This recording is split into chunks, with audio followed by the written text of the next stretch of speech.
Meus irmãos, nós vamos conversar com o pastor Antônio Gilberto sobre um dos maiores fenômenos da nossa casa publicadora no Brasil, que é a Bíblia de Estudo Pentecostal, que, como o irmão Tadeu lembrou agora há pouco, ele fez parte da elaboração desse trabalho, desse grande projeto que, segundo o que nós sabemos, já chegou aí a casa de 2.200.000 Bíblias. É isso mesmo, pastor? Em língua portuguesa.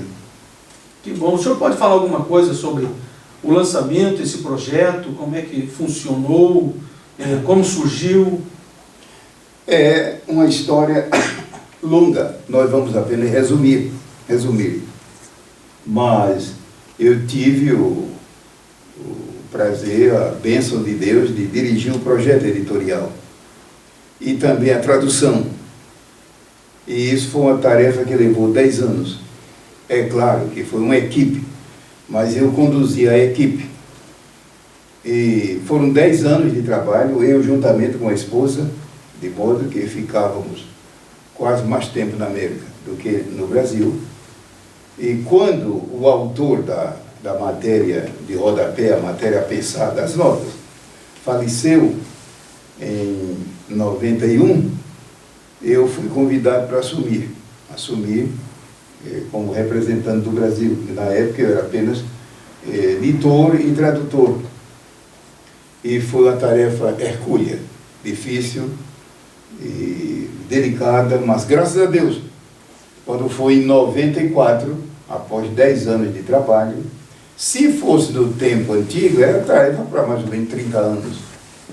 Por exemplo, a Bíblia ARA, que eu creio que todo mundo aqui tem, Almeida Revista Atualizada. Muita gente não sabe que levou 25 anos a comissão dando o máximo, porque naquela época o computador estava dando os primeiros passos e mesmo com todo o avanço da tecnologia da informação, levamos 10 anos no trabalho. Bom, e o projeto, o trabalho da BEP, como nós chamamos na intimidade, é missionário.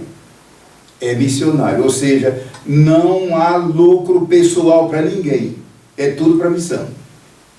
Tudo, pago todas as despesas, de gráfica e tudo. O que houver chamado de líquido, missão, lá para os Estados Unidos.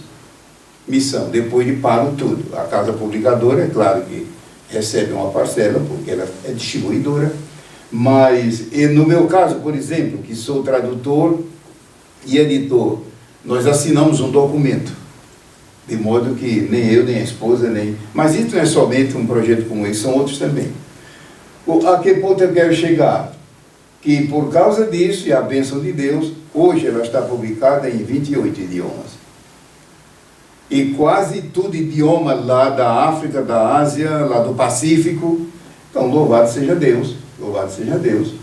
É claro que aqui no Ocidente ela está publicada em português e espanhol, que são as duas línguas principais, mas o plano lá da América do Norte, da Life Publishers, que detém os direitos, é 32 idiomas, já está no 28º, louvado seja Deus. Mas voltando, irmão Rogério, à sua abordagem, são 2.200.000 exemplares, isso até novembro do ano passado. E uma explicação da minha parte, como tradutor, eu acredito que os irmãos conheçam alguma coisa sobre normas internacionais de tradução. Há uma organização mundial chamada SBU, Sociedades Bíblicas Unidas. Não é confederação, é uma fraternidade. E no momento são 146 sociedades no mundo todo. O Brasil é uma delas. E uma das normas da sociedade bíblica é que é o seguinte: eu não posso publicar, eu editora, enfim, eu não posso publicar uma língua no sentido de revisão, ou versão, ou tradução, sem ter o original à frente. Não posso, é proibido.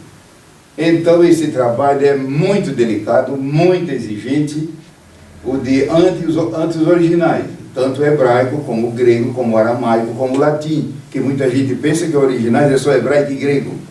Mas o tradutor tem que conhecer latim a fundo. E também, é claro, o aramaico.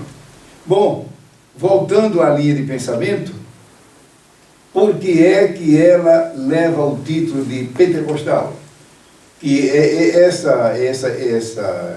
esse título não foi feito de improviso, levou meses. Aqui no Brasil, a Comissão Brasileira e a Comissão Americana. Que título vamos dar? Porque em inglês não tem nada a ver o título. Em inglês é Full Life Study Bible. O título dela é em inglês. Full Life Study Bible. Se traduzir para o português, não faz sentido aqui no Brasil. Então era preciso um título nosso. E por que o título ficou Bíblia de Estudo Pentecostal? Porque o forte dessa Bíblia, o forte que eu digo da matéria pensada, notas, estudos, enfim, não é o texto bíblico em si, é em torno da pessoa do Espírito Santo. Qualquer leitor que tenha a Bíblia pode olhar, que ela trata de um assunto e termina indo direto à pessoa do Espírito Santo, o Espírito de Deus. Então, o título está certo. Outra informação que pode ser útil. Irmão Antônio Gilberto, qual é o ponto predominante da matéria dessa Bíblia? Não é o texto bíblico, a matéria apensada, doutrina. É esse o caso do ouvinte que está me ouvindo? O seu assunto é penetrar em doutrina bíblica? A Bíblia diz tudo pentecostal. As notas podem ver que tudo gira em torno de doutrina. É claro, tudo bem reduzido, porque senão não caberia na mão para levar para o culto, né? Mas é chamada pentecostal porque a ênfase da matéria é em torno, e é claro, das três pessoas da Trindade, qual é a prevalecente e a predominante nessa época do novo pacto? É claro, todo mundo sabe que é o Divino Espírito Santo. Mas essa explicação pode ser útil, bem mais resumida. Falando, pastor Antônio Gilberto, em tradução bíblica, ou tradução de línguas, falta muito para a gente alcançar o mundo? Faltam mais de 3 mil. 3 mil? 3 mil. No mundo há 11 mil e alguma fração de língua, faltam mais de 3 mil. Os ouvintes precisam pensar nisso. Ou seja, orando. Segundo, contribuindo. Eu trabalho ligado à Sociedade Bíblica e lá tem várias versões já prontas, mas como publicar. Inclusive em português. A TB, a Sociedade Bíblica não sabe como publicar porque quer fundos. A TB, a tradução brasileira, que foi publicada agora em 2010, é a versão do momento mais fiel em língua portuguesa. Mais fiel. E ela deixou de ser editada no Brasil em 54. Em 54. É uma história longa, não foi nada de política.